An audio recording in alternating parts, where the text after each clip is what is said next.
The NBA Gambling Podcast on the Sports Gambling Podcast Network is brought to you by Underdog Fantasy. Sign up with promo code NBA SGPN and get a 50% deposit bonus up to $1,000. We're also brought to you by Edge Boost. Earn up to $750 per month on your sports gambling transactions. Go to edgeboost.bet, promo code SGPN. We're also brought to you by Rhythm, the leader in data-driven picks and props. Rhythm is giving away a $250 future and throwing a March Madness party. Go to sportsgamblingpodcast.com/party for details. Yes, sir. We are back with another edition of the NBA Gambling Podcast on the Sports Gambling Podcast Network. No me, no the voice, no guys. Me, really real, villain real. Terrell Furman Jr. here at your service.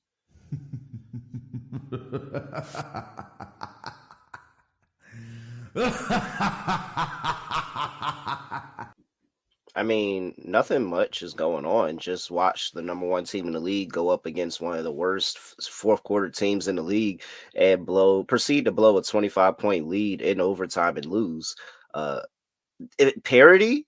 Madness? No, that's just the NBA. That's all it is. That's just the NBA. All right. A lot happened over the course of the weekend. Shout out to my birthday twin, Andrew Wiggins, dropping a nice 20-piece on his birthday, cashing me a nice little bet there. All right. Let's see here. We got Scott Reichel. Scott, what's going on? Scotty, beat me up. Surprise.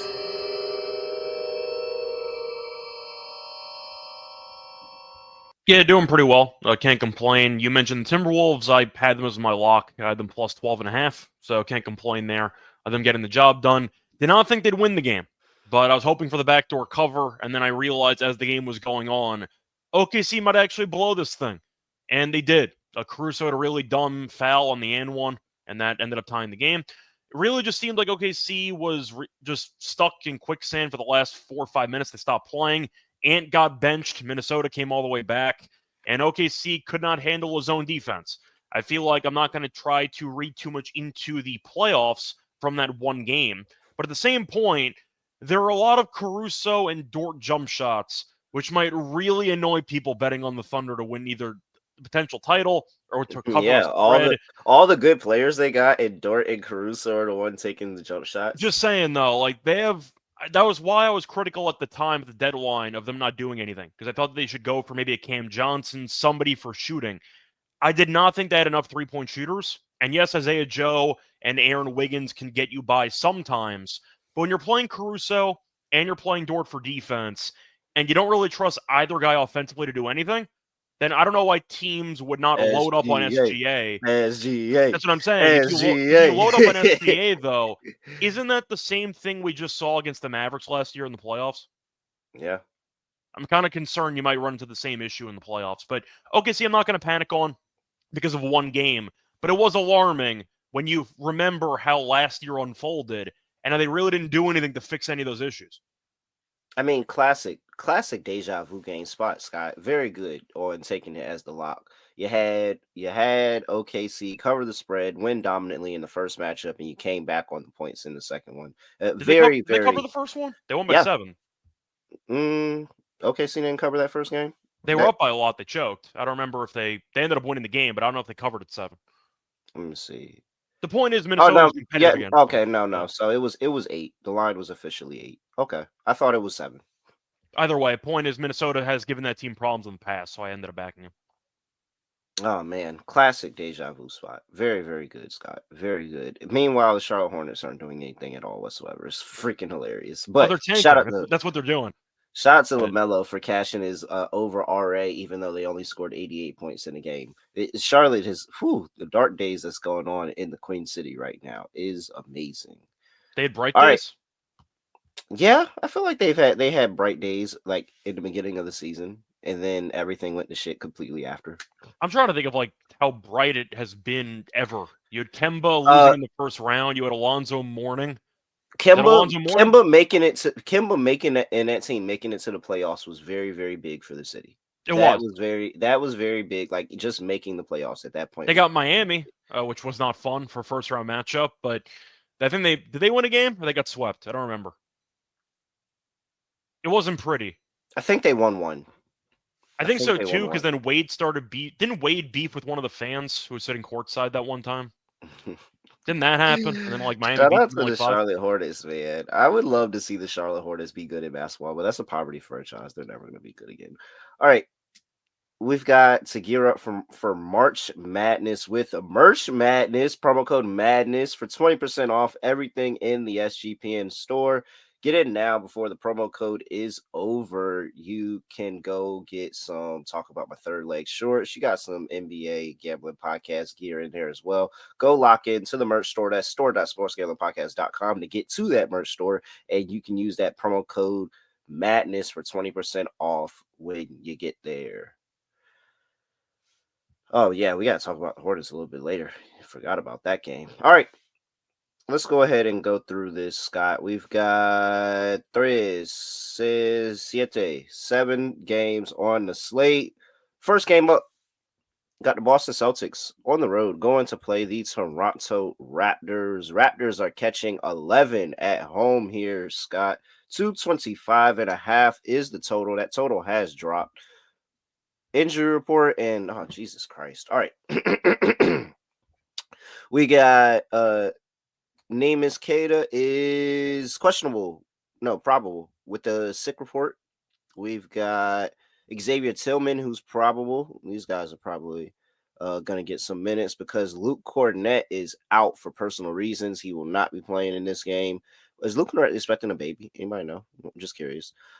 Sometimes the personal reasons is new dad flow, and it feels like Luke Cornett is probably a new dad if he is having a baby. So might have to double check into that, Scott. Drew Holiday rest has been ruled out, and Al Horford is a questionable for this game against the Toronto Raptors here. So some issues there in the front court for the Boston Celtics. We got Grady Dick, who is probable with a thigh injury. We got Jakob Poeltl, who is questionable with the hip injury. We've got PJ Tucker, who is not. I mean, is PJ Tucker has a chance of playing for this team, and then we got Brandon Ingram, who is out for extended time, as everybody knows. All right, Scott. Whoops. Whoa, did not mean to knock everything over. I'm set up over here. All right, Scott. So we got a repeat matchup in this game where the previous matchup, the Boston Celtics did actually end up blowing that game to the Toronto Raptors. I know that's really, really crazy to hear. However, they did end up losing 110-97. Toronto was 14-point home dogs here. Now they're 11-point home dogs. Are you back in the Boston Celtics? It's really tricky because Boston clearly started trying again. We were waiting for them to actually show up, but now they've been the best team in the league, or one of the best teams in the league, for the last couple of weeks. So if Boston is engaged again, they're really tough to beat. Toronto, those matched up pretty well against them, with the exception of the one game around New Year's. They lost by about 50. But the first game in Toronto, they ended up winning by 13. First game of the season, Tatum hit that game winner in overtime to win by 3. So Toronto's actually given this team problems in the past. Probably a game I don't end up betting. I prefer the under in this game because I have seen some low totals between them when they've gone together. But Toronto at home, we know, has been a lot feistier than on the road. They've been pretty decent lately. As for Boston, they've been really good. But you're wondering if Boston will have a slip up because, it's Toronto, and you wonder if they are going to be looking ahead to better competition. But they did lose the last game to the Raptors, and they also do have Detroit on deck.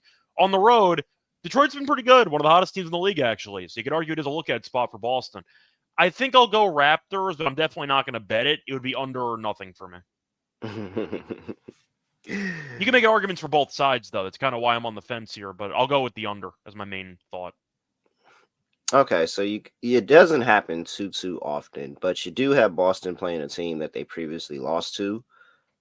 Boston typically gets back up for these games, especially against teams they previously lost to. Think about the Chicago Bulls that went into Boston, got a win, and Boston completely annihilated them like 3 days later or something like that.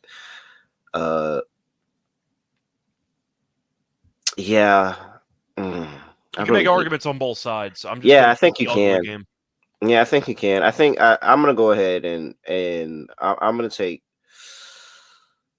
Yeah, Boston has been really good. I mean, the argument would be that if you're not sure, then you might as well take the points. But Yeah, it feels like a take the points here but I could see Boston just like, hey, we're gonna make sure we win this game. Like I could see that happening. But yeah, probably just catch a points here with Toronto. But I'm with you. I think the better play is the under. I think Boston, if this goes where Boston just kind of lays them up and this is the easy one, Toronto might not get to 100 points here. Like Boston might be that locked in defensively, and Toronto actually hasn't been that bad defensively recently either, and they've had some pretty good games. They held the Suns to 109, which I mean, I know it's the Suns, Scott. I'm not going to go out there and, it's not big that it's the Suns, but they held the Suns to 109, held Philly to 103, played the Rockets really, really good, held them to 94 in a loss. So, yeah, I'm with you. I like the under in this one. Yeah, I do want to point out, though, later. Aaron is mentioning that Boston is not very good ATS after winning games, but to be fair, they have won 8 of their last 9. Pretty sure they've been good ATS during that stretch, so I don't know if I want to use full season numbers when a team is starting to find their form even after wins. They've been covering pretty frequently lately. So 11-28, once again, I understand that they were really bad covering earlier in the year. They might have turned a corner. We'll see. They might have, sat up in the chair to start trying again. We'll see. But I prefer the under. As we start to move on a little bit more and more, I feel like I am starting to look less and less at anything that happened before the All-Star break, or That's at where least, I'm at. or at the very least, the trade deadline. Like I feel like as we start to get more and more, there's less and less that I'm looking and that I'm paying attention to any games that were played before pre-trade deadline, pre-All-Star break. Like we're starting to get to. Well, you always have a different couple teams. You always have a couple of teams that will flip a switch and seem to increase the intensity a bit more. Yeah. So using ATS numbers from like November and December, I don't think really does much for me, especially when you have teams that are really good that are starting to look engaged instead of just playing with their food the entire time. Yeah. I'm a little bit skeptical once again of using like old data for Boston when they've clearly started trying again over the last week or two. That's how I look at it. Clearly started trying again. I mean, you witnessed it as a Knicks fan. I mean, they kicked your team's ass. I mean, oh wow, thanks, appreciate. I mean, that was the last game they played, though. Like that. I mean, you saw it. Like they clearly look better than they did a month and a half ago. Yep, completely. Yeah. Yep. My team lost to the Wizards yesterday. So, you can throw it back in my face. So did the Thunder, and so did the Cavs. Yep. I didn't bring any of that up. I mean, my team lost to the Wizards yesterday, so it's you all right. No, it's all right, man. No, man, it's all right, man. No, you got it. You got it, Scott. You're doing the work for me. All right. Edge boost here. An edge boost can earn you up to $750 per month in cashback rewards for just using their Edge Boost Premier Visa debit card. Like, why would you not? Especially if you don't want your information with the sportsbook, or you don't want to have the hassle of maybe having your card decline. No, then go lock in with Edge Boost. You can do it at sportsbook, DFS site, sweepstakes site, racetrack, casino. Doesn't matter. Your money is safe because the card is FDIC insured. Best part is no credit checks, and it's completely free. Sign up today and use promo code SGPN so you get better cashback rewards and instant tier 2 status. I'm just using my Edge Boost rewards on probably that under, Scott. Under feels really, really good in that game. I can see multiple ways we get there. Edgeboost.bet, promo code SGPN. That's edgeboost.bet, promo code SGPN. All right. Here we are. We've got the mybookie.ag. I'm sorry, mybookie.ag. Your place to bet every sport plus props. Plus, you get live dealer casino over there as well. Hey, look, Sean's stacking the money green. If you're ever around Sean just randomly, he's probably playing some form of online blackjack. You can do that at mybookie.ag. Go lock in. MyBookie accepts a ton of customers for a whole bunch of different locations. So go make sure that your state or area or province or whatever Australians call their region, because I don't know what it is, but go tap in and mybookie.ag, easily deposit and use lightning fast payouts for crypto. Mybookie.ag. I'm probably not getting down on Raptors. I'm not getting down on Raptors. However, just in case, I might need to sprinkle on the Raptors money line. Just in case. You know how Boston gets sometimes. Just in case. That's just me talking. All right. Head over to mybookie.ag, promo code SGPN for 100% deposit match plus $1,000. Up to $1,000 plus a $10 casino chip. That's 100% deposit match up to $1,000 plus a $10 casino chip. That's mybookie.ag, promo code SGPN. All right, let's keep the show on the road here. We've got the Cleveland Cavaliers on the road going to play the Orlando Magic. Orlando Magic are catching 7.5 at home. 222.5 is the total injury report for these two teams. And for the Orlando Magic, Jalen Suggs is out. He's not playing in this game. And we got a questionable tag on Darius Garland with a hip injury. He might miss his second straight game due to that hip. All right. Orlando at home. Orlando's found a pulse, Scott. We were worried for a second. I have to admit. I mean, yeah, I guess we can. They call it that, I guess. found a pulse. No, because it was dead. Like Scott, it was completely dead. There was no wins they've won coming 3 through or there 4. at all. They beat Washington. They've been against bad Bucks. teams, but at least they're wins. At True, least they're wins. The Memphis game they could have won too. Memphis is a good team, so that counts for something. They let them come back in that game. Memphis was down. Yeah, they did, and then they had one of the worst final possessions you can imagine. Yeah. So I don't know how I feel about this in terms of the spread.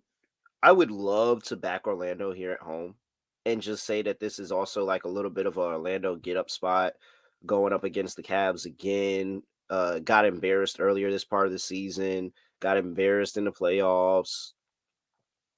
But I don't know, man. This Cavs team, they have the rim protection. They have the wing defenders. It's really hard to score on them, and it's not as hard as for the Cavs to score on you as it is for you to score on them. I don't know. I just don't see myself getting off the Cleveland train anytime soon here, Scott. What are you doing?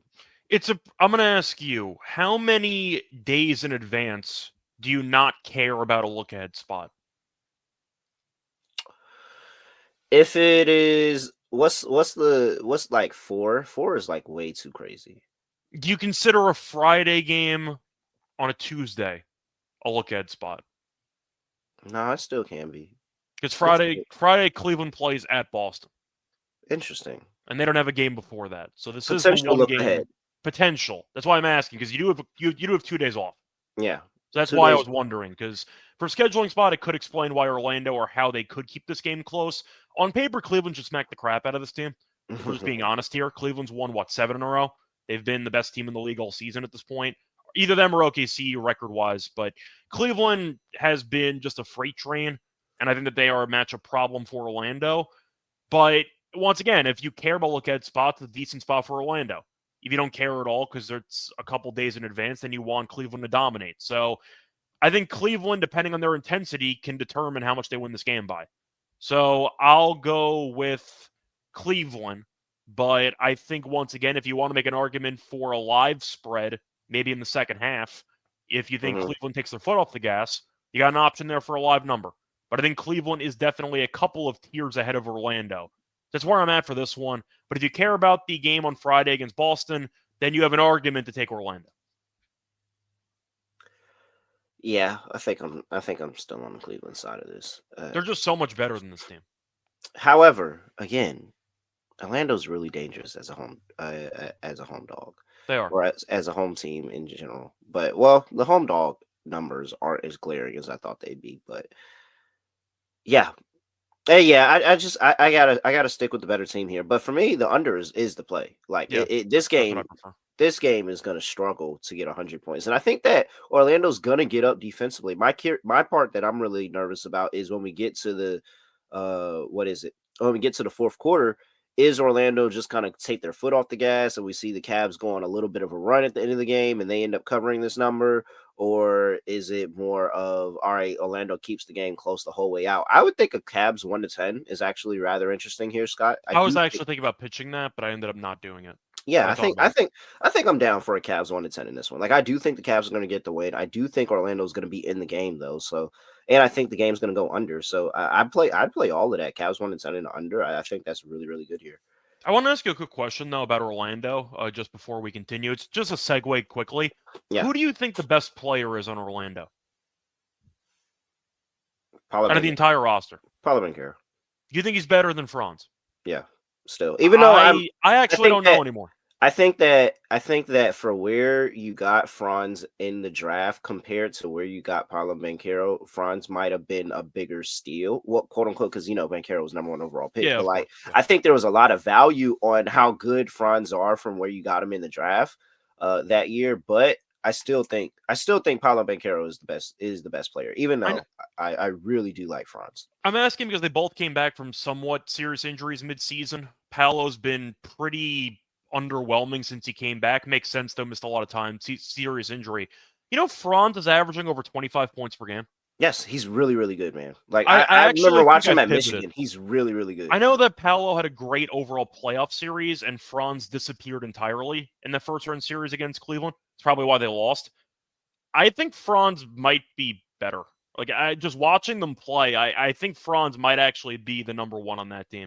And I'm not sure if people are ready to have the conversation or not, or maybe it's a small sample, and we need to see Paolo when he's back in his usual form. But Franz is really, really good. I think he might actually be the best player on that team. I've kind of pivoted. I don't know if that's a hot take or not, but I think Franz might be better. I think it'll look a lot different. I think it'll look a lot different if you handed the team over to Franz than Paolo. I think it'll look a lot different. But I do think Franz is tricky. I think he's really, really good, and I've been backing him a lot. But you can argue it's 1A, 1B, and that they're basically tied, or Paolo's better. I think Franz might be better. I think Franz has closed the gap. I think he's closed the gap, but I still think it's Paolo. And just from what we saw in the beginning of the season, like Paolo Banchero was really unstoppable before he got hurt. And I'm interested to see if Paolo Banchero, whether it's at the end of this year or next year, gets back to that form, because I'm not going to turn around and I really don't know what he's talking about. I am not going to turn around and just say, after half a season that Franz Wagner is better than Paolo Banchero, because it hasn't been the case at all at any point in their career until maybe now where you can make the discussion. I was just bringing it up because I know that according to a bunch of advanced numbers, they are significantly better with Franz than with Paolo. And it's not even close. That's kind of why I brought it up, because I started diving into that a little bit more and just watching Franz cook without Paolo for a bit. I think it's a serious conversation. I have nothing against Paolo. I just think Franz is really, really good. Yeah. However, I don't think Franz, if I had to quantify their shitty time frames of that they played this season, I think that Paolo still would have been an all-star. I'm not sure if Franz was there yet, but I think that it would have been a very good conversation of, hey, can Franz Wagner be an all-star? I'm assuming if you average 25, you're probably going, but who knows? Anyway, I wanted to bring it up. I thought that was an interesting conversation. I don't know. LaMelo averaged, 30? I am so happy LaMelo was not an all-star. Man, shoot. So happy. That 2 minutes of all-star game, I would have preferred to see LaMelo. It's an entertaining thing. It's why Trey goes between somebody's legs when he's a last-second injury. And look, and that was great. It's fun. I get it. I just don't think LaMelo should be rewarded for being an absolute chucker, but that's a separate story. So we'll talk about LaMelo maybe in the future. Maybe. Depends. We'll see. All right. Next game up. San Antonio Spurs on the road going to play the New Orleans Pelicans. Pelicans laying 3, 239.5 is the total. Injury report here. We've got Charles Bassey for the Spurs is out with the knee injury. I mean, it's not like they have any type of bigs at all. And Brandon Boston is out. Ankle/sick report for him. I think it was really the sick report. They added the ankle up there to make it seem not as bad. All right. Deja vu game here. Pelicans getting the 114-96 win the first time around. Yikes. Ooh. Dog takes the first game. However, they got the Pelicans as the favorite this time around, Scott. I mean, to be fair, they probably should be, because without Wemby, there are problems defensively with this team without Wemby. What do you got, Biyombo in there? Oh no, man. I mean, I don't know if I just think without Wemby, the Spurs are just the Spurs now. And it was I'm kind of just bringing up why the Pelicans are favorites, because surprisingly, with all the injuries they've had since Brandon Ingram's not there anymore, they're actually the healthier team. At least you can have a conversation about it, because Zion's been playing very well. I know Yeah. DeJounte's out for the year, but Trey Murphy's been great. McCollum's been great. They've actually been pretty healthy lately. And they're still not good, but they can beat bad teams on a good night. They are a lot better at home and on the road, though. I'll tell you that much. They are awful on the road. Yeah, they just played a back-to-back game set against the Kings, and they split as projected. I mean, you're getting the Spurs as a dog here, and they lost the first game. Yeah, for deja vu principles, it's right up your alley. Yeah, like you got it. You got to take this. You got to take this. You're getting the Spurs here +3, and they lost the first game. And I mean, dear, Fox shot the ball horribly. They definitely could have played better offensively. And the fact is, they beat the Suns without Wemby. So there's a pulse here because the Suns suck. And somehow New Orleans is worse than them. Yeah, give me the Spurs +3 in the second go round. Yeah, I think I'm going to take New Orleans. It's a spot where, oh, by the way, I don't think I could play the drop because the Spurs are in theory in playing contention, but we could talk about it because it could be a drop game, to be honest. No, but you could. the Pelicans, I think, are actually playing decently. At least compared to what the record is, I actually think they should be favored in this game. I think that the Spurs are a team that I don't exactly want to be interested in. Yes, they had a great game against the Suns. I mean, Luis already knows this as a Suns fan. That team's horrible. Like, that team sucks. So, yes, they beat the Suns in that game. Good win. Fox took over the fourth quarter. The Suns are a joke, so I'm not really going to read too much into that game. New Orleans, though, with Zion actually being healthy, it's amazing every time Zion's actually healthy, people just are like, oh, you know that this guy Zion's really good at basketball? Hey, yes, that's the Zion and AD. That's what happens. People forget Zion and AD are good at basketball because people they forget don't play that games. Zion had 40 in the play-in game last year and then got injured. Like, Yeah. he had 40 with like 3 minutes to go. He had a monster game, but Zion, you can make an argument based on style of play, is like a Barkley type. I don't know how the Spurs are supposed to stop him. Like, you have Wemby patrolling the rim. You don't have that anymore. You have Biyombo, I guess, who was on the streets for half the season. Then he showed up on this team.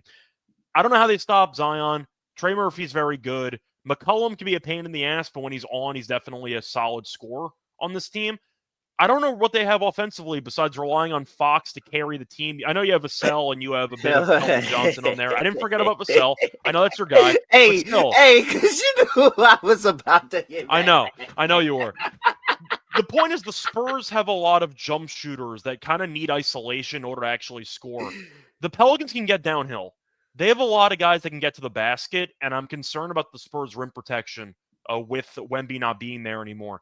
I'm going to go with the Pelicans. I understand your argument because I am picking the Pelicans to actually win 2 games in a row, which is almost impossible. They might have a parade in the streets if they win 2 games in a row. I was waiting to bring this up. Thank you for going ahead. And New Orleans against the spread after a loss, 17. I mean, oh no, that's after a loss. I'm sorry. Hold on, after a win. They probably don't have many of those to go through. Let's see here. ATS after a win, 5-8. 5-8 ATS after a win. Let's go straight up and see what the straight up is. New Orleans is this? No, this didn't upload yet. Hold on. There we go. All right. After a win, New Orleans is where are they at? Oh, is it still 5-8? Oh, it's still 5-8, Scott. They really have 14 wins on the entire Yeah, team. bro. What a damn shame. Yeah. I know. I am going to go New Orleans, though, but Crazy. I get it. These These teams are horrible. No, yeah. Scott, come on. 14-win team laying points. That's why I'm going to take it. Yeah, it is ugly. I'll admit that. It's like every now and then you get a college basketball game where like the 7-15 team's favored over the 1 seed in the conference, and you're like, what are we doing here? And then the 7-15 team just wins by 15. So I like the over. I mean, at least I'd definitely be tempted by the over because I don't see much defense being played. Could be a solid same game parlay option if you want to go for like Fox stuff with Zion. You throw in, some other guys, Trey Murphy 3, stuff like that. But I don't see much defense. I think New Orleans can just get whatever they want at the rim. So Zion, I think, has a shot at 30 or 30. Like, if he stays healthy. No, yeah, Zion has to be in the underdog lineup today, Scott. I think he has to I have be. no idea how they're going to slow him down. He's going right to the rim. I don't know what they're supposed to do. There's literally not even a body they could put there. Like, no, not at all. Biyombo? They're gonna like over take out. under. It's gonna be like a wood, like you remember the Fathead commercials that they used to put on the wall? You know what I'm talking about? Yes, It's just gonna be that of Wemby in the paint, and that's how they're gonna try to guard people in the paint because they have no rim protection at all on the Who team. brings up a fat hood commercial? You know what I'm talking? 'Cause I was trying to think. I Yes, wasn't I really know like what you're talking about. a But cutout, like a cardboard cutout of Wemby. Just gonna throw him up there with his hands up, and that's gonna be their I defense. always used to You know? want a fat head too, man. Yeah, I so did I. did. Mhm. I felt like they were really cool, but now that I think about it, it was really insane to have a grown man standing on my wall like that. Like that. All right, Rhythm's throwing an epic March Madness party, and you're all invited. All Rhythm users are invited to a first floor watch party. Are you March. going? I might go. I might go. I would love to go. And it sounds like a great time. All the guys probably be there. But it's the first floor watch party over there March 19th at the awesome Stadium Swim in Circle Las Vegas. I think I might be trying to get me to go here. Might have to run a little parlay and get the funds. Free drinks, plus you get to hang out with the guys from the Sports Gambling Podcast and the college experience. And it gets better. They're also giving away a $250 March Madness future for one random lucky user. Scott, I think I put my future on in Florida to get to the Final Four. I think I like that team. I think that I would use it on getting to the Final Four. I think I feel good at the final. It's $250. Like, come on, what? Free?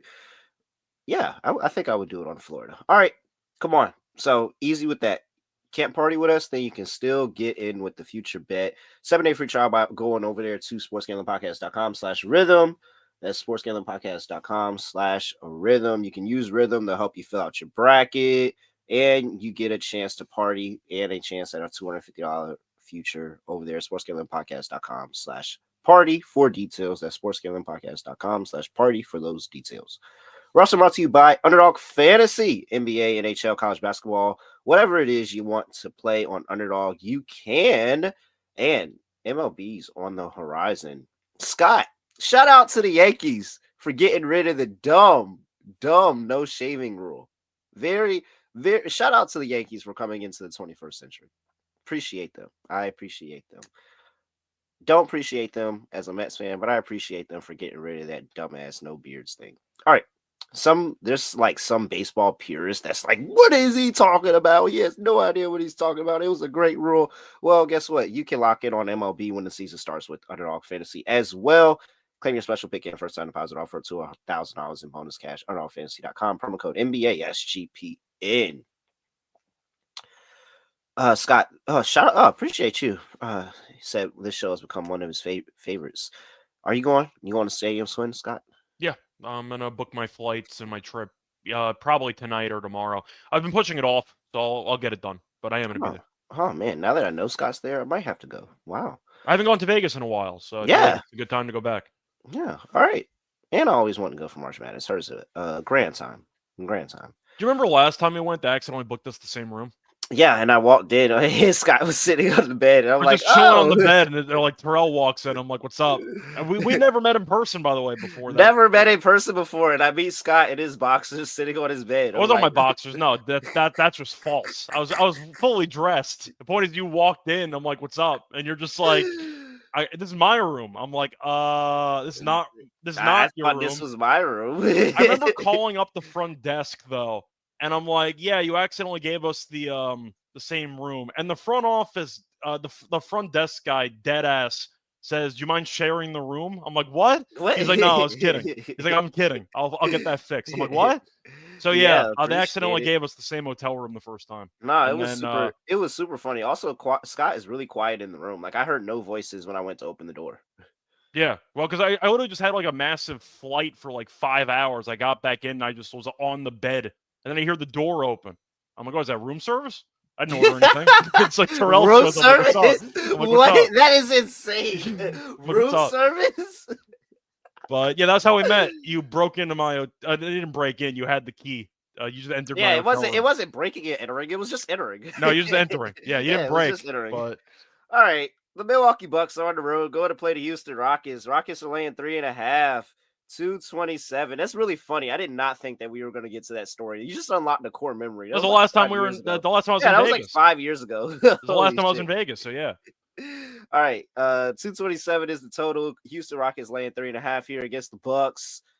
Let's see here. Injury report. Oh, Scott, I just want to throw out there, by the way. I went to it wasn't the Charlotte Hornets. It was the Milwaukee Bucks and the Wizards game this past Friday. And Scott Foster was on the call. Scott, I think that Scott Foster is just like, you could make a highlight tape of just watching Scott Foster during the games do his job. I think it's actually very, very funny. I was very, very close, like way closer than I thought I was going to be. So close, in fact, that I did yell to Corey Kispert before he went off, shaved the mustache, and he proceeded to knock down like 5 threes. Sounds about right. So that definitely, I think I had part of Corey Kispert going off in that game because it was the beginning of the game, and I yelled it for everybody here, shave the mustache, and he immediately touched his mustache after I said it. So he hurt me. He just didn't want to respond, but he proceeded to go off. He took it personal. Yeah, he did. Okay. I still think he needs a shaved mustache. Very, very horrible mustache that's all he has going on there. That's all he needed. It became personal with him, Really bad mustache he has going on there. All right, back to the Bucks though. Catching 3.5 here. Injury report. We've got no Bobby Portis. He's doing that 25-game suspension. Pat Connaughton is also out with the calf injury. He's not playing in this game. You got Giannis, who is probable with the calf injury, and you got Gary Trent, who is probable as well with the knee contusion. For the Houston Rockets, we got Dylan Brooks on the sick report, questionable. Man, the sick report be going. Yo, this is insane. All right. Jashawn Tate is questionable with the back injury. We got Fred VanVleet, who is questionable with the face injury. And we got Cody Zeller, who's not expected to be with the team this season. The big one is Tari Eason, not on the injury report. Expect him to go. Scott, the home team has won the last 5 matchups. And I mean, won the last 5 matchups. And in those games, we have Houston as a 7-point home dog. We have Houston as a 10-point home dog, and they won both of those games. Just wanted to throw that information out there for the people. What are you doing here? Laying 3.5 with Houston at home. Yeah, you mentioned the home team's done well in the head-to-head. I think that Houston would be my pick in this game. Milwaukee's still kind of easing Giannis back with Dame. It's kind of weird what's going on with them. Do I think Kuzma works out with, those two guys? I'm not sure yet. Not enough of a sample size there. Houston, they've been underwhelming lately, but at least the chemistry's there. They kept the entire band together, whether they should have or not. They kept everyone together, so I at least know the chemistry's there. They've been able to, give Milwaukee problems at home in the past. I think 3.5's a bit short. Do you fully trust Milwaukee? Because Giannis has really not played much since coming back from injury, and I feel like he's been fine. Is that a fair way to put it? Like, I don't know if I'm expecting Giannis to put up 35 in this game, and he might need it if they're going to win this game. So I'll go with Houston, but I don't feel great about it. Houston, and he's on a minutes restriction. Yeah, that's what I'm saying. Well, he was on a minutes restriction in, I think it was the Wizards game. Yeah, he was. He was in foul trouble. It was 25 minutes. He fouled out in 19. He was definitely on a minutes restriction. He was definitely in foul trouble. It was very annoying as somebody who was at the game, and Giannis is a big reason you're at the game, and Dame wasn't playing. Very, very annoying. Yeah. So either way, point is, I don't know how much Giannis is going to play. Dame's also been missing some games lately. Kuzma, I don't know if he fits with this team or not. I'll go Houston. Give me Houston 1-10. I think that Kuzma is a good piece, but it's just not going to do anything for him in this game because of all the wing defenders that they have. Excuse me. I think life is going to be hard for Dame. I think life is going to be hard for Kuzma. I think life is going to be hard for everybody on this Bucks offense because all the really, really good wing defenders they have. You talk about Dylan Brooks. You talk about Amen Thompson. You talk about Tari Eason. Fred VanVleet decides to shuck and move every now and then. Like, I think defensively, this team is just really, really loaded, and they've got the scheme together. Ime has them playing really, really well. Not sure if the Bucks are going to be able to score. I think this could be I don't feel as good about the Bucks defense as I feel about Houston's defense. So I'm on Houston. I'm rolling. I think the better defense is going to handle and help them prevail at home. I understand Houston hasn't covered a lot of their last few games. Aaron's talking about that in the chat, but those are also some pretty big lines. And Houston did get a win in a few of those games, and now they're coming off a loss outright to the Jazz. I think that they want to bounce back pretty well here. So That's why I was going 1 to 10, because Houston hasn't exactly been covering much lately, so games have been in the balance. I think this will be in the balance. I'll go 1 to 10. Yeah, I like Houston 1 to 10 as well. It feels good. All right. Houston laying 3.5 here. Totals at 227. I'm taking under. I think Houston's going to smother the Bucks. I think the Bucks are really going to struggle to score, and it's probably going to be Giannis scoring. Maybe Dame has something to add if he gets some switches and he gets like Fred VanVleet on him or something. But anybody else, like if they start running a lot of Thompson or Eason on Dame, I think Dame's just going to have a really, really rough go at it because those guys are really long, good defenders. Pause. Yeah, I'm with you. I mean, Portis being suspended is still a big deal for the bench unit. We know that Houston does have some solid bench options as well. So you have Giannis on a min restriction with no Portis who could fill in for potentially like 15 and 10. That's a lot of production potentially not being available. So yeah, I'll go with Houston, and I feel like the unders would be my play too. All right, next game up, we've got Phoenix Suns on the road going to play the Memphis Grizzlies. Grizzlies laying 7.5, 245.5 is total. Injury report, and we've got who is this? Monte Morris is questionable with the back injury. You got Cody Martin still out, no update, and nothing for the Memphis Grizzlies. Yeah, Scott, I've said this a little while ago. The Suns are banned. I can't ever sit here and look at a line with the Suns and think it's a good idea to bet the Suns. I was going to say I love their games because I just never back them. Yeah, honestly, like you just don't back them. I mean, every single time I look over at the Suns game and whatever I'm doing, they're always down like 7 in the fourth quarter, man. It's always like a 7-point. Like, oh, the Suns hit a big 3. They cut the lead down to 7 in the fourth quarter. Like, it's never good anytime I'm looking up in the fourth quarter at a Suns game. So yeah, I want nothing to do with them. Like, give me Memphis. I'll lay it. You know who the happiest is about the Suns struggling right now? Wait. Frank Vogel? That is correct. Frank Vogel, or you could argue the Nets front office, but either way. The Suns are terrible. I know I ended up backing Memphis against them in the last meeting, and I had Ja attached to it. Ja had a great game they ended up covering. I can't back the Suns. I think my favorite part of the past week was Durant's quotes about how he enjoys the struggle. Bro, you've jumped to like 6 different teams. What are you talking about? I like going to other teams and struggling there.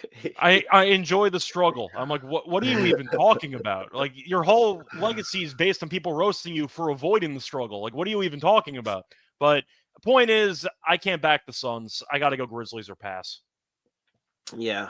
And the Grizzlies haven't looked good in recent form. Shout out to Bear Commander. I think that's who it was. They just have so much depth that, like, I don't know if the Suns can handle any of it. Yeah, and that's ultimately what it is for me. Like, if this could get ugly, and the Grizzlies are due for a game of them just embarrassing somebody because they have been really bad over the past week or so, not looking as good as they wanted. But I mean, they still got a 7-point win in Phoenix last time out. Like, in a game that was Kevin Durant getting to 30, I believe that was, and a game that he felt unstoppable. It didn't feel like the Suns were even close to winning at any point. Even when the game got close, it was like, all right, the Suns are still going to kind of blow it. And they did. So, yeah, I'm taking Memphis. You cannot bet Phoenix. Phoenix is literally unbettable right now. I once again, I keep comparing to the Sixers. They're not as bad as the Sixers right now, but it's the same argument of I can't back this team no matter what the spread is. But I want to ask you, though, this total feels very high. I understand that Memphis doesn't really guard anybody, but the first 2 meetings this season landed below 232. I was 45.5. I can't not think that. I mean, I understand, but I just think that Phoenix is due to give up 120 to anybody. I'm thinking about the Suns team total under, though, because their fourth quarter offense is atrocious. Oh, yeah. And if it dies in the fourth quarter, I wouldn't be surprised. But yeah, Memphis, at the very least, Memphis team total over. The Phoenix Suns give up 120 to literally anybody. Yeah, I think my main point, though, is that for the Grizzlies, having a total in the mid-240s, usually you blindly take the over. I will not blindly take the over in this game because the Suns can single-handedly blow up the total, and the game might go under. I'll go under if I had to give it a shot there, but I prefer Suns team total under. All right. By the way, Phoenix is 2-8. 2-8 ATS in their last 10 games. They covered twice? Good for them. I can't remember any of those covers. Good for them. Yeah, who were the who let me see here. What one of those covers was the catching 9.5 points at Houston. I can say Okay. that much. But they lost by 8. Okay. Still lost. Sure. Charlotte Hornets are on the road in the great LaMelo James Wiseman conspiracy. They shall be talking about this draft pick for the next 24 hours and then probably never mention it again. However, here we go. Charlotte catching 17 on the road against Golden State. 220.5 is the total. I mean, first of all, I don't have an injury report for Charlotte because they played yesterday. Doesn't matter. Well, Mark Williams didn't play, so there's a chance that Mark Williams does play.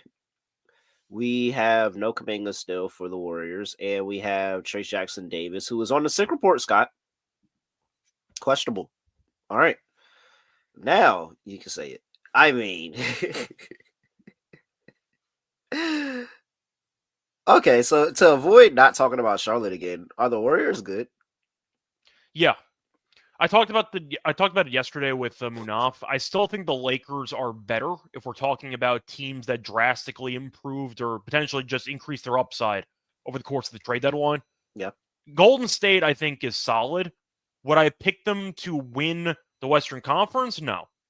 Would I pick them to make the Western Conference Finals? Probably not. Would I pick them to win the playoff series? Potentially. Like, I would pick them over Houston in a playoff series. That was a hypothetical matchup. Wow. They own Houston. Yeah, no, they do. They do. No, I was like, wow. Like when you said it, I was like, oh, dang, because I do agree. Think about it, like you probably like, would wow. take them over Houston. And it's crazy because I like Houston over a lot of other teams. That's what's so fun about this NBA. It just really depends on matchup. Because I like Houston over a lot of other teams, but the Warriors are one team that I do not like. It's a mental thing, though. Like the Warriors just own that team. But the point is, Golden State has become a team worth talking about. I don't know to what degree, but they've definitely been a solid team. Important wins lately over the Kings and the Mavericks for play-in purposes. Are the Mavericks that good? Now with all the injuries, they've been playing decently, though, so props to them. The Kings are a joke. I know Levine dropped 40-something last night, but the Hornets are a terrible team. But still, the Warriors are a better team. Seems like chemistry's high, the overall vibes are high, and the Hornets could not care less. I might actually lay this. I don't feel good about it. I'd rather take wire to wire or something in this game, but I think Golden State wins this by like 20. So give me Golden State.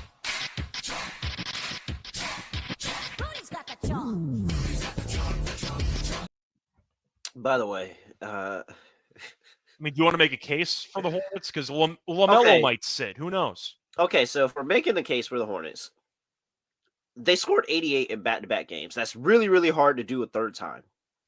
At some point, you have to get better. So they did cover this number against the Denver Nuggets as well.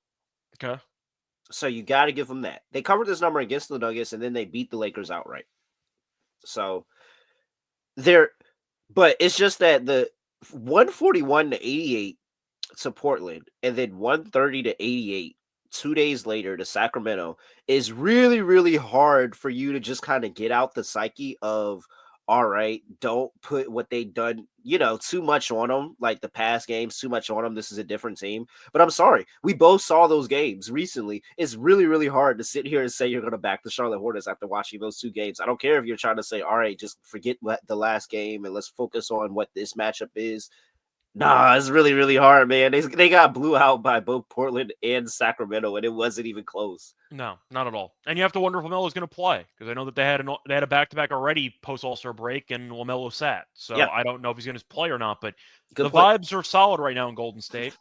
Once again, they have not played a league competition yet, but from what I've seen, they are definitely on the right track to blowing out a really bad Hornets team. So give me the Warriors by potentially 20-25.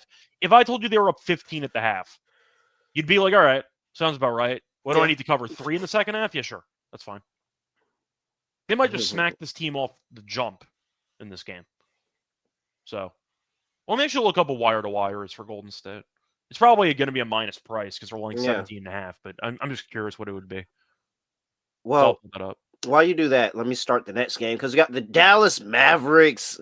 Oh man, Scott, the Dallas Mavericks are going into Staples / Crypto Arena, going to play Los Angeles Lakers, the only team that plays in there now. Laying 9. Wait, do the Kings play in there? First of all, they're not the only team because you got the Sparks, but close enough. Wait, yeah. Oh, wait, yeah, yeah, Only NBA team that plays yeah. there. Only NBA team. You're right. You're But right. like Golden State wire to wire is like minus 190, so pass. But I tried. Dallas Mavericks, Los Angeles Lakers. Lakers laying 9, 233.5 is the total. Injury report here. And man, I'm trying not to publicly talk bad about him, but only Anthony Davis would miss the Lakers revenge game in LA because he's injured. However, it does look like he's working towards a return in a few weeks. So maybe we see Anthony Davis sooner than we think, but just not in this game. So no Anthony Davis, no Derek Lively, no Daniel Gafford, no Caleb Martin. Dwight Powell is, I don't know why. He's doubtful, as far as Doubtful. Yeah, doubtful with the hip injury. I have no idea why this thing's moving so slow today. And we got PJ Washington questionable with a right ankle sprain. Meanwhile, on the other side of the ball, we got LeBron James, who is probable, and Maxi Kleber, who is out, if anybody cared. I mean, it's the Luka revenge game, so it's really the only thing people want to talk about. But I just want to ask you, because Dallas got smacked by Golden State. You'd argue it's a look-ahead spot, or maybe just Golden State's so much better than them, potentially, after the trade. The Lakers destroyed Denver over the weekend. They've been playing well. Luka, most importantly, looked like old Luka, which we were waiting for. He had a monster game. It's a really bad matchup for Dallas because they don't have any front court at all. I don't know how they're going to guard LeBron. I don't know how they're going to guard Luka or Reeves. How are they guarding anybody? My only thing for Dallas is that there's a good chance that the Lakers don't have anything to guard what they have going on either. It's just the Lakers have better talent. I would argue that too, but the Lakers randomly defensively have been like top 10 in the last like week and a half, last like 2 weeks. They've randomly been good defensively. I don't know how, but they've randomly been good defensively lately. So I don't know, man. So I hear that and I see that. I know it's still LeBron. Maybe there's a change after. Maybe there was a change after the All-Star break, and maybe this is the game that finally gets me to lock in and say the Lakers are pretty solid defensively. But I just want you to know, I watched that Utah Jazz game before the All-Star break, and when literally they got anything they wanted inside of the paint. That was the second game, right? Because the second game. Okay. They got anything they wanted inside the paint, like literally anything they wanted inside the paint. And I just have to think that if the Dallas Mavericks say, hey, man, let's not make this really hard on us. Let's just drive on them inside the paint all night. Kyrie's going to have a good day. If PJ Washington plays, he's going to have a good day. And then that might open things up for a guy like Klay Thompson on the outside or something like that. Man. The level of talent, there's definitely a talent discrepancy between these two teams, but defensively, I could see points in this one. I like the over. I think that we're going to get some points here, over 233.5. And yeah, at this point, it's 9. Give me Dallas. I was going to take the Lakers halftime, full time. I did last night. It was minus 130. Now it's like minus 160, so I can't take that. I like Lakers. You're moving lines here, Scott. Well, it's mostly because I just thought the line was too short. The Lakers have been really good at home, and they've also been great in the first half lately. They've led at halftime in 10 of their last 12 games. They've actually been a really good team early in games. My favorite play is actually Lakers first quarter, minus 2.5. I think they come out and jump this team, and they've been really good early. My concern is the Lakers, like the Warriors game from a couple weeks ago, they'll just let a team hang around for no reason. Dallas could backdoor this. It wouldn't shock me. Give me the Lakers early. I like the Lakers minus 2.5. First quarter. Love. Shout out to the people that have asked for first quarter bets before. Here goes Scott dropping a nice, beautiful first quarter play there for you. All right. I'm assuming you'd co-sign that with the atmosphere, with the Luka. They probably start off hot. Dude, Luka's probably going to get over his points drop in the first quarter. His points are at 31.5, though. I might pivot towards an under on that. I think the first quarter points prop, whatever that ends up being, if it's like 9.5, 8.5, 9.5, Like, doesn't it just sound like Luka has a 10-point first quarter, and that's what we're talking about of how It's Luka... at 8.5 at even money. Dude, what? Yeah. For the record, last game against Denver, he had 16. Yeah, man. Yeah. I sold on prefer the Luka. 8.5 points in the first quarter than the 31.5 for the entire game. Dog, I think that is easy 2 threes in the first quarter. He gets to the line, he gets a layup inside. Like, yeah, I truly believe Luka can get over that in the first quarter. Problem is every Luka prop for the full game is fully juiced because his points are at 31.5. His triple doubles at plus 330. I think he's only had like 2 or 3 triple doubles the entire season. Yeah. And that was with the Mavericks. So, like, there's really not much to bet for Luka because everyone's going to be on his overs, and that's why these sports You know what I'm gonna do? have juiced everything. I'm gonna play Reeves. I don't mind that. Play Reeves on the assist line. Once again, I like Luka early in the game, but I feel like trying to take full game numbers for overs on Luka, the lines have been nuked already. You're paying a serious revenge tax at this point. Yeah. I'm not going to bother. I think the first quarter angle is the angle. I think he goes off early. 8.5 is really not much. That's something he could do easily. And did we not remember when what was it, the first game that he was with the team, they were playing the Pacers, but he wasn't playing, and he walked over to Rick Carlisle, was like, whew, lucky I'm not playing. Like, Yeah. What? Luka is spiteful. He's definitely going off in the first quarter in this game. I mean, to be 100%. fair, he also said that because Reeves dropped 45, so Luka probably could have dropped 70. He if he said it wanted to. before the game. No, He I know. said it I'm before making the a joke game. here. But Reeves dropped 45, so Luka probably could have dropped 60 in that game. But yeah still, Luka looked good against Denver. That's all that matters to me. Yeah. So, all right, clock, dog, underdog. Dang, what have we been doing, Scott? Has it been me or you? I feel like it's been a while since we've done this. It's been me? Okay. I think so. For my lock,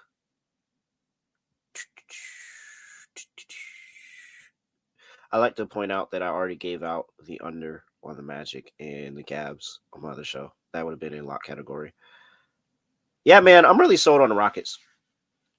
I think that this is a short enough number. And I think defensively they match up really well. And it's going to be a lot of Giannis, of course, but I don't think anybody else is going to be able to get theirs. I could see Giannis having a big game and a loss here. And we're talking about, how this Milwaukee Bucks team is better, but Houston is really, really good. And so, yeah, I'm locking in on Houston. I like them at home. I'll lay it with 3.5 here with Houston. I think they get the dub. For my dog, let's see. Anything I want to? No, I don't really want to get any stock in the San Antonio Spurs right now. I bet they juice Luka plays up. I would love to back Luka. What's because they're going to need some scoring. Do they have a line out on Max Christie? Nobody's talking about the Max Christie revenge game here. So when you say Max Christie, what exactly are you looking for? Just points? Points, yeah. What's the points prop on Max Christie today? So Christie points at 11.5. Yeah, it's minus 129. Yeah, Max Christie's been good. Let's juice up Max Christie today and say Max Christie is the revenge game that nobody's talking about here. 15 plus points for Max Christie is,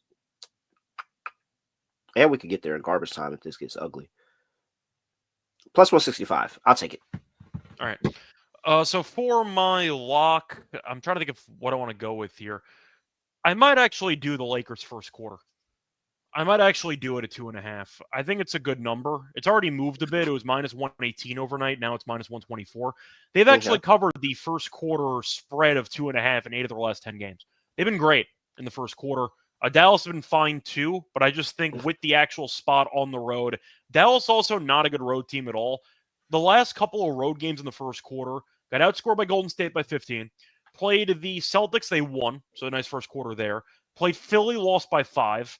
Played the Cavs, lost by 31. And 31 points in the first quarter against Cleveland. Yeah, I'll go with the Lakers first quarter. Minus 2.5 as my lock at minus 124. For the dog, do I want to go with Houston 1-10? It's either that or I pick some type of player prop, but I think I am going to do that. I am going to pick Houston to win the game, so I do think that Houston should win close. I'm not picking the Bucks to get blown out, but I am concerned about the minute restrictions and with Portis being suspended. I don't really like their bench that much. I found that concerning. So I'm going to go back to the 1-10. I actually backed the Bucks 1-10 against the Wizards, and that worked out well for me. So now I'll back the Bucks to lose a close game instead of winning a close game. For the win margin, though, Rockets 1-10 is plus 200. That'll be my dog. All right. Beautiful. Dang, plus 200. That is what? So I keep taking 1-10s. Prices are good. All right. Let's see here. We got underdog, and then we are out of here. We said Zion. I know he only had 22 against the Spurs in the last game. I believe it's at 24. Nah, they were blowing him out, man. Yeah. Yeah. I think it was at 24.5, though. So do you want to just go with the higher? Yes. Higher on Zion, 24.5. Do they have Luka first quarter? No way. Not this early. Let me see. They might. I mean, to be fair, sportsbooks have aligned to this game. Look at here. Look at here. Wait. They should have it at 8.5. Wait. First quarter, no. Oh, yeah, there we go. 8.5. There we go. Found it. Luka first quarter points 8.5 higher. They're stealing from us a little bit. You got it. Even money is regular here, but it's fine. It's fine. All right, we got those two. Play number 3. Gonna go Christie, default number. Yeah, sure, man. I mean, 11.5 is pretty low for a guy that's been in great form. Yeah, he's look really, really good with them. Yeah. And they're going to need the scoring. Somebody's going to have to score. We know Clay has been awful against the Lakers over the last couple of years. He's been really bad against the Lakers over the last couple of years. All right. Zion Williamson, higher 24.5 points. Luka Doncic, higher 8.5 first quarter points. And Max Christie, higher 11.5 points. That is 6x underdog lineup. $100 gets you $600 over there at Underdog Fantasy. Make sure you use that promo code NBA SGPN. That is NBA SGPN. Scott, anything else for the people before we get up out of here? Not really. Should be an interesting overall card. I believe you are back with Lonte tomorrow, I think. Yep. So either I'll be back at some point later in the week, but some fun games. I know everyone's going to be watching the Mavericks and Lakers game anyway. So, yeah, looking forward to it. All right. Other than that, yeah, he's at Right Show Radio. I'm at ___. Make sure you give us a follow at SGPN NBA on X. And make sure you use that promo code Underdog Fantasy. NBA SGPN gets you a special deposit and bonus and deposit bonus. Special pick and deposit bonus. Sorry about that. All right. With that, that's it, guys. I really have nothing else to say. Nothing else to do. No other way of ending the podcast. Just going to end it like this. We are out of here.